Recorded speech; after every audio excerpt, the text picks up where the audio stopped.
Maka ketika ditanya Rasulullah SAW, apa yang ada ini dulunya?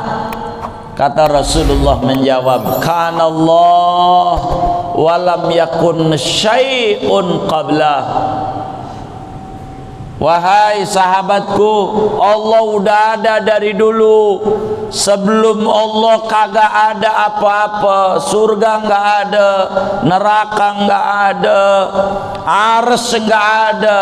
Tak layak arsy buat jadi tempat duduknya Allah. Wong baru, Allah udah ada dari dulu. Allah udah ada. Yang lain semuanya baru. Allahu khaliqu kulli syai'. Allah yang nyipta segalanya.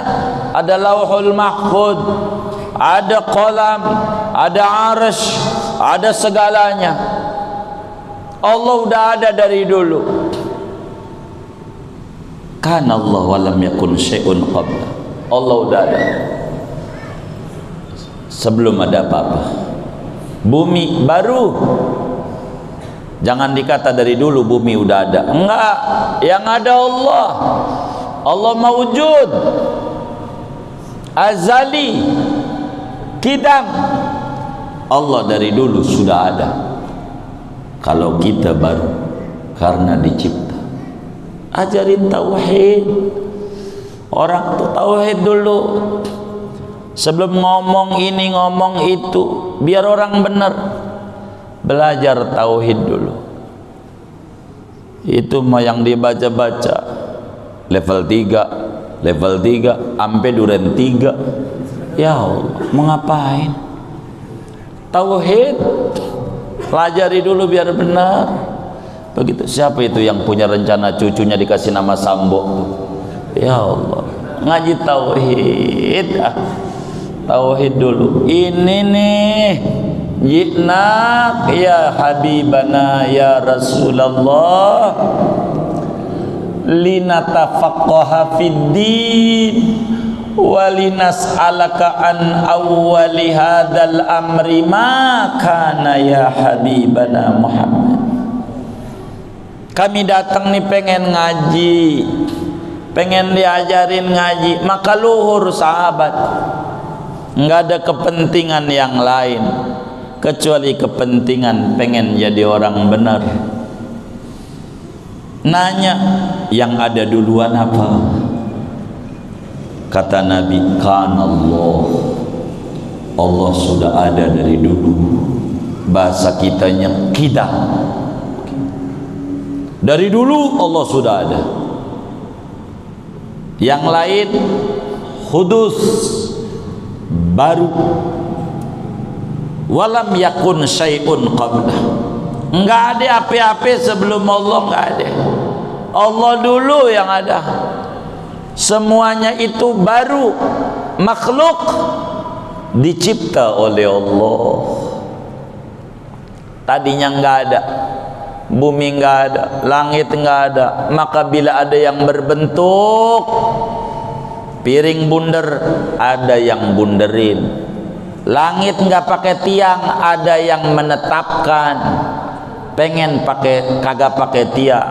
Bumi bulat, bulat itu bentuk, ada yang membulatkan. Dialah Allah. Dari dulu sudah ada. Yang lain baru. Sahabat pada datang sama Rasulullah belajar tauhid. Biar benar, tauhid dulu. Morat maritnya hidup kita itu karena kurang kita belajar tauhid.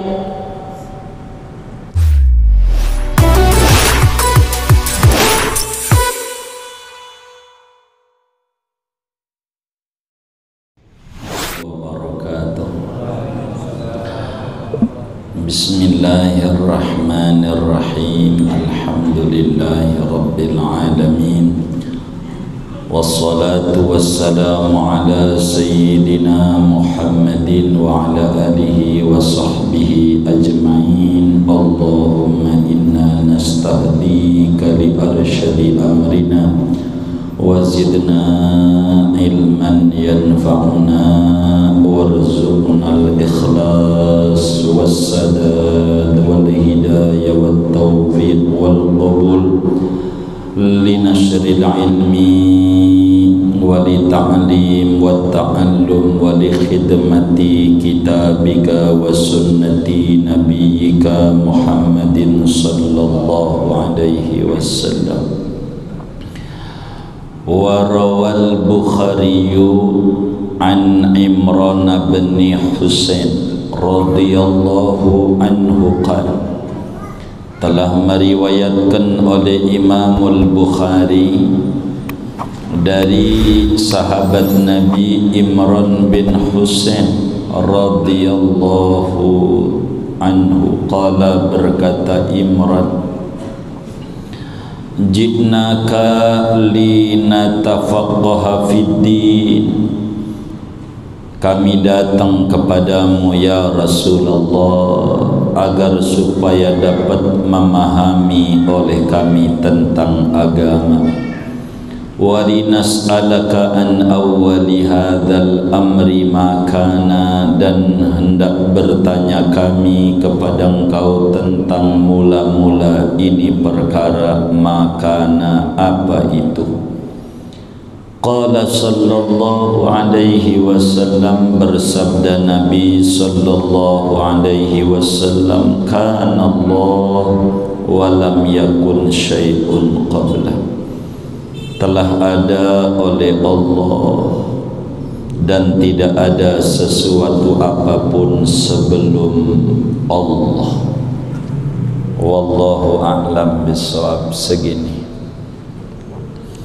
saudara-saudara sekalian yang mulia, malam hari ini kajian kita akan membahas tentang dalil sifat kidam sebagai dalil naqli daripada hadisnya Nabi Muhammad sallallahu alaihi wasallam. Sebetulnya Allah bersifat kidam tidak perlu dalil. Sebetulnya Allah bersifat kidam tidak perlu adanya dalil. Sebab kidam merupakan sifat Allah, mau percaya mau tidak orang itu tetap saja Allah bersifat kidam. Namun imannya si mukallaf, orang yang umur 15 tahun akalnya sehat, 15 tahun ke atas akalnya sehat, agar supaya imannya mantap, agar supaya imannya bulat, agar supaya imannya kuat dan kokoh, maka perlu diiringi dengan dalil. Dan ini kehebatan agama kita, agama Islam, apa saja harus punya bukti dan dalil supaya benar setiap langkah dan keyakinan kita. Dalil menurut akal Allah bersifat kidam sudah kita bahas pertemuan yang lalu. Dalil menurut Al-Quran sudah kita bedah pada pertemuan yang lalu. Malam hari ini membahas dalil kidamnya Allah, bahwa sedari dulu Allah ada. Beda dengan kita, kita dulunya tak ada, baru kemudian ada. Itu diadakan oleh Allah. Kalau Allah sedari dulu ada, sekarang ada, dan tentu sampai nanti ada. Dari dulu sudah ada, namanya qidam. Mustahil bagi Allah hudus.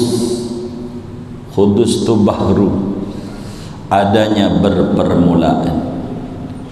Malam hari ini kita akan membahas dalil kidam melalui sabdanya Rasulullah sallallahu alaihi wasallam. Satu di antara pesan Nabi, taraktu fikum amraini ma in tamassaktum bihima lan tadillu abadan, kitab Allah was sunnati. Kutinggalkan kepadamu dua pusaka, kalau kau pegang erat-erat ini enggak bakalan tersesat jalan. selama-lamanya. Apa itu? Al-Quran dan sunnahku, hadis Nabi. Yang faham tentang hadis Nabi, yang faham tentang Al-Quran adalah manusia yang diturunkan Al-Quran kepadanya. Itulah Rasulullah sallallahu alaihi wasallam. Maka hadis adalah penjabaran makna dari apa yang ada pada Al-Quran. Maka kalau pengen tahu Al-Quran berjalan, itulah Nabi besar Muhammad sallallahu alaihi wasallam. Sama aja saudara, negeri kita nih kalau pengen benar-benar subur makmur, pengen benar-benar nikmat hidupnya, enak, ndak puyeng, para pejabat pemimpinnya, ada dua pusaka yang ditinggalin oleh para pendahulu. Ada namanya Pancasila dan Undang-Undang Dasar 45. Dua itu dipegang, nggak usah diutak-atik, diamalin. Kayak dulu ada PMP segala macam, pasti tumbuh rasa cinta dan nasionalisme. Jangan dihilangin pendidikan sejarah segala macam. Kita ngaji tentang kidam. Kitab hadis itu banyak. Setidak-tidaknya untuk memahami Islam ada 14 kitab hadis yang harus ditelaah agar supaya tidak gampang nyalahin orang. Begitu. Ada Sahih Bukhari, ada Muslim, ada Sunan Abu Dawud, ada Tirmidzi, ada Nasa'i, ada Ibnu Majah, ada Muwatta Imam Malik, ada Sunan Ad-Darimi, ada Mustadrak Imam Hakim, ada Sahih Ibnu Hibban, Sahih Ibnu Huzaimah, ada Mu'jam At-Tabarani, ada Sunan Daraqutni, ada Sunan Al-Baihaqi, ada Musnad Ahmad bin Hanbal. Masih banyak di luar ini, ada Musnad Al-Bazzar, Musnad Abu Ya'la, dan masih banyak lagi. Tapi kitab hadis yang paling sahih disepakati oleh ulama nomor 1 sesudah Al-Quran untuk menjadi rujukan adalah Sahihul Bukhari. Kitab hadis yang ditulis bukan oleh orang Arab, bukan orang Arab, namanya Muhammad bin Ismail bin Ibrahim Al-Ju'fi Al-Bukhari, dari Bukhara, dari Khortang. Imam Bukhari orang Rusia, dulu Uni Soviet, pecah banyak. Itulah Imam Bukhari, makamnya diziarahi banyak orang di Khortang, di Bukhara. Imamul Bukhari ini orang yang luar biasa. Tidak pernah kalau nulis hadis Nabi kecuali sholat dulu 2 rakaat, dan nulisnya punya wudu. Itu Imamul Bukhari. Hafal hadis Rasulullah sallallahu alaihi wasallam 100.000 di luar kepala, tapi yang dituliskan di dalam Sahihul Bukhari ndak banyak, nggak nyampe 10.000, cuman 9.082 hadis, kurang lebih 10.000 disebutnya, nggak nyampe 9.082. hadis. Itulah Sahih Bukhari. Itu pun dengan yang berulang-ulang. Jadi keseluruhan hadis di Bukhari, kalau kita mau pelajari, kalau sehari satu hadis, maka tamat tuh Sahih Bukhari 9082 hari. Kalau sehari, kalau sebulan sekali susah ngitungnya. Itu cuman 10.000, kurang lebih lagi itu orang percisnya 9082 tanpa menghitung yang berulang-ulang. Kalau menghitung dengan yang berulang-ulang cuman ya 4.000. Kalau pengen dibuang yang berulang-ulangnya di Bukhari, ada hadis mukarrar kurang lebih 16 tahun menyusunnya, membuat Sahih Bukhari itu. Bukan orang Arab, tapi begitulah Islam. Islam itu menghargai kebenaran. Walaupun dari orang Arab, kalau Abu Jahal jangan diikuti, apalagi Abu Gosok, Abu Jahal, Abu Lahab, nggak usah. Biar kata orang Arab, kalau nggak benar dah. Islam tuh begitu, yang dinilai kebenaran. Inna akramakum indallahi atqakum, gitu. Hadis Bukhari. Imamul Bukhari wafat 256 wafat. Imamul Bukhari luar biasa, banyak muridnya. Ada Imam Muslim, ngarang saya Muslim, murid Bukhari. Ada Imam Tirmidzi, sekampung di Uzbekistan itu. Kalau kita ziarah di Uzbekistan, ada makam Imam Tirmidzi. Moga rezekinya banyak, kita bisa ziarah keliling ke Eropa. Ini ulama-ulama kaum muslimin di Rusia paling banyak ini. Banyak. Di Uzbek itu ada anaknya Sayyidina Abdullah bin Abbas, nama Sayyidina Husam. Anak-anak begitu. Imam Al-Bukhari orang yang sangat hebat, sangat hebat.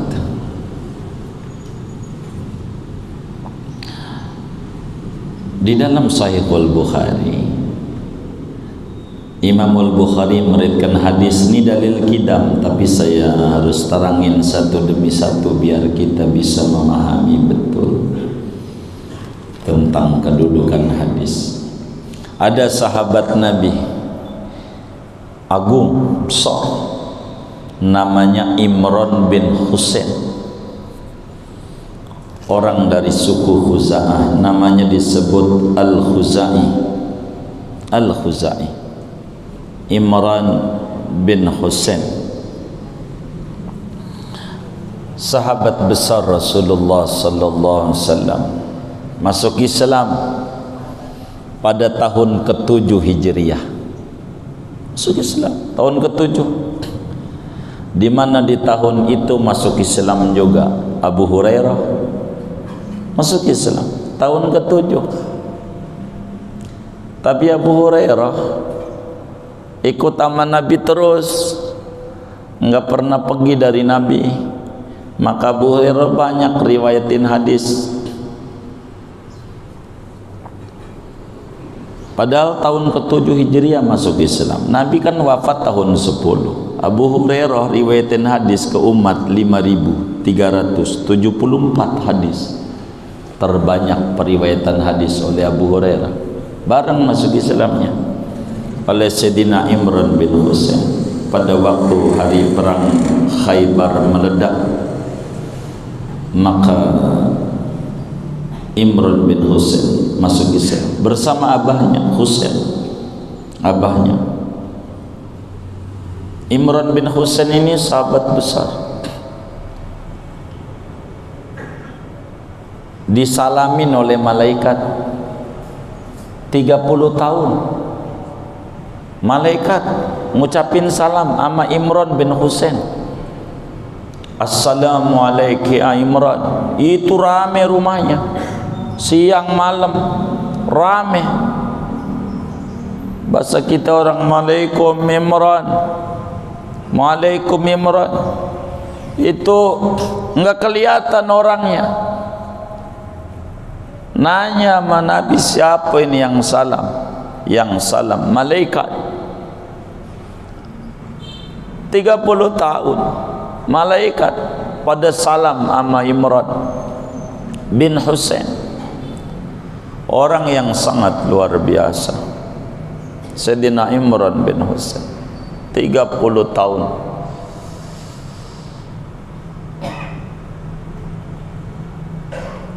bisa tuh ketemu malaikat. Enggak berhenti tuh malaikat 30 tahun salam. Rasulullah yang bilang, itu malaikat yang datang ke rumahmu Imran. Rasulullah begitu. Imran bin Husain adalah sosok seorang hamba Allah yang luar biasa. Adab Islam dijaga betul. Imran bin Husain enggak pernah tangan kanannya megang zakarnya, enggak pernah. Tangan kanan enggak pernah. Kata beliau, sejak tangan ini menyentuh tangan mulianya Rasulullah, kuharamkan tangan ini megang kemaluan saya. Saya enggak mau saya kotori tangan ini megang kemaluan diri, apalagi ngambil barang orang. Kemaluan diri enggak pernah. Itulah sahabat luar biasa. Imran bin Husain, faqih, alim kabir. Imran bin Husain, kita harus belajar ini kepada sahabat ini, biar kita tahu. Saya demen kalau ketemu ada hadis harus dongeng tentang sahabatnya, biar muslim tuh tahu.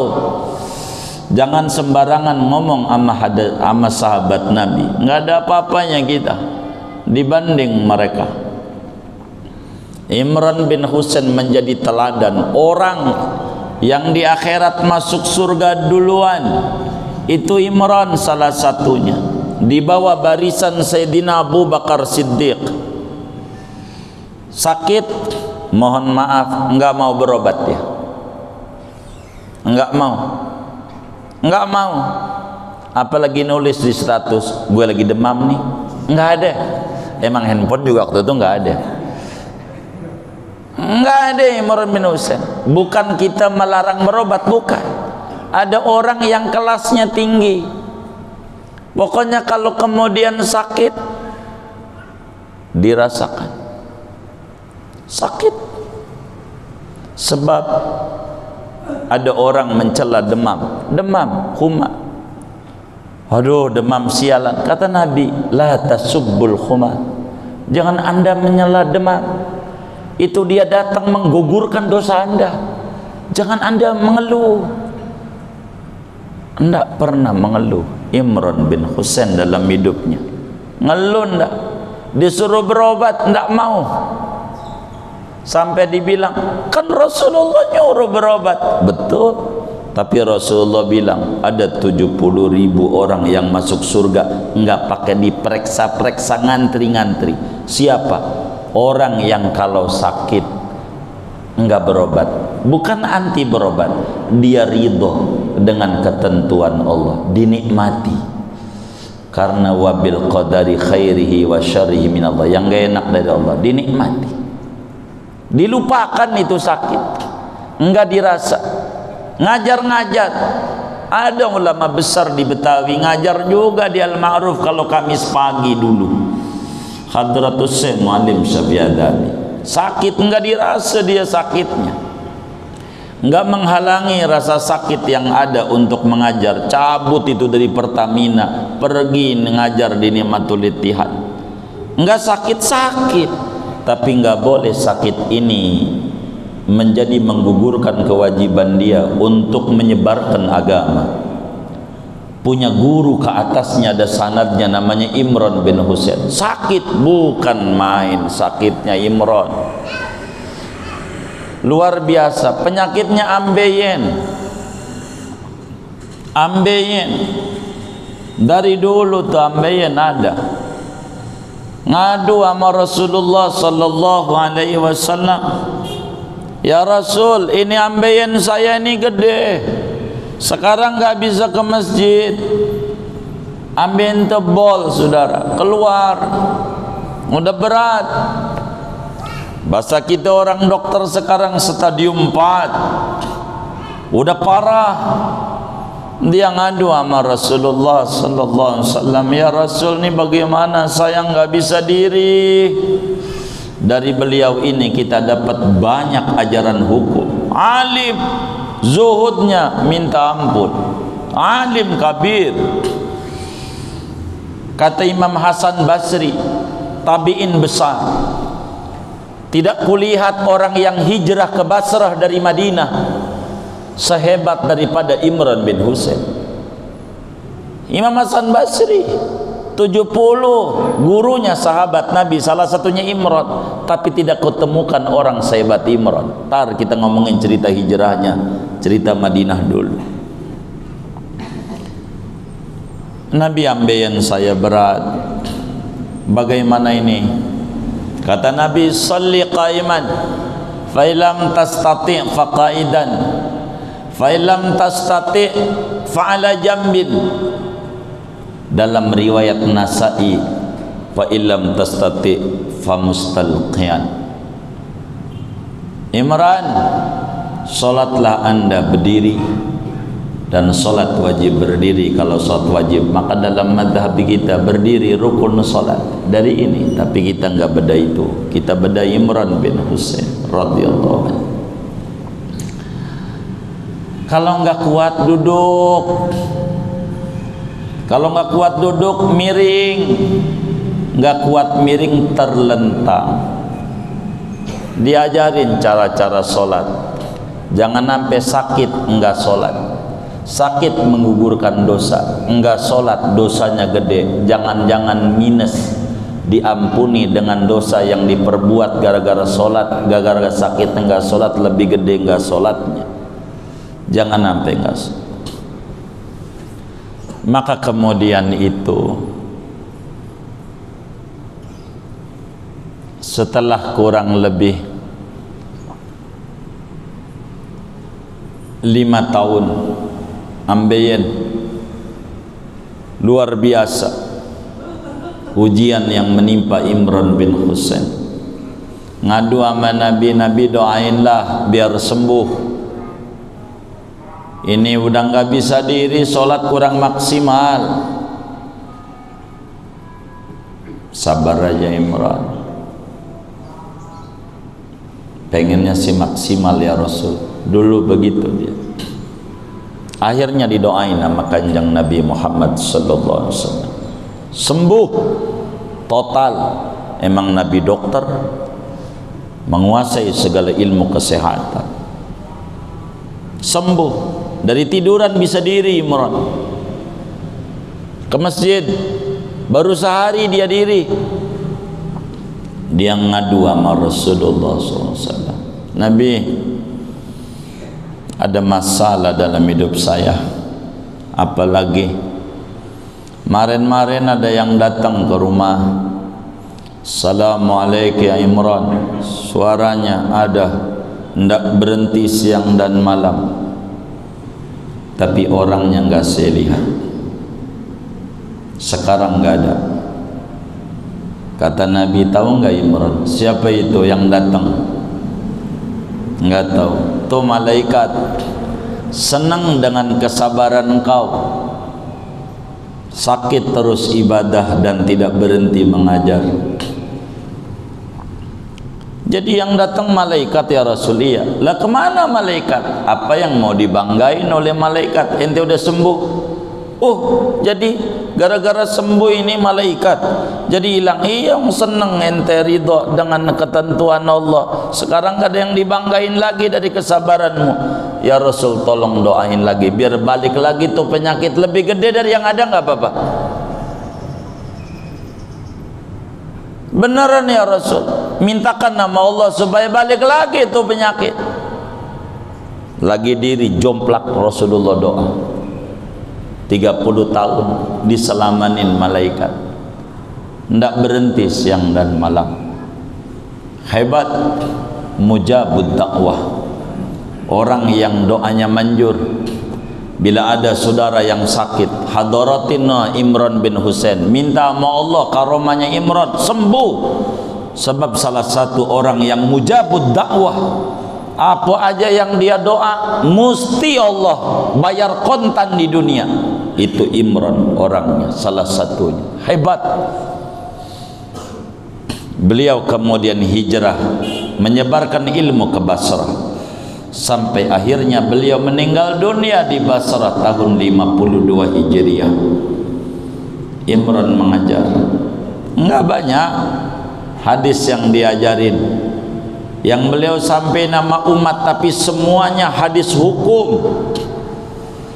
Bagaimana waktu beliau ada di Basrah, ada orang protes sama ajaran yang disampaikan oleh Sayyidina Imran. Ini emang Nabi kayak begini?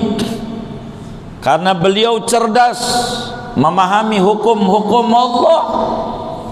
Maka kemudian itu dia yang protes begini, aduh, omongan anda ini nggak ada dalam Al-Quran. Aduh, anda nggak paham.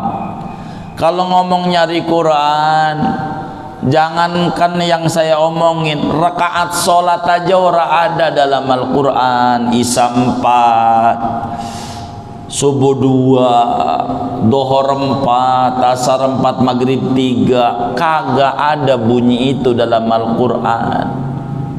Itu dari hadis Nabi. Kita nggak boleh jauh dari sunnahnya Rasulullah, sebab itu pemahaman Al-Quran. Kalau cari anda tentang wudhu dalam Al-Quran, adanya fagsilu wujuhakum, cuci mukamu, nggak ada kudu ngadep kiblat, duduk segala macam, nggak ketemu. Itu prakteknya Rasulullah. Anda nggak baca dalam Al-Quran, wa ma'atakumur rasul fakhudhu wa manahakum anhu fantahu. Yang disampaikan nama Rasul ente ambil, yang Rasul larang jauhin. Itu karena Rasul itu apa, paparan Al-Quran. Ini Imran hebat. Sayyidina Imran bin Husain amat sangat luar biasa, luar biasa. Alim, faqih, menjadi teladan besar.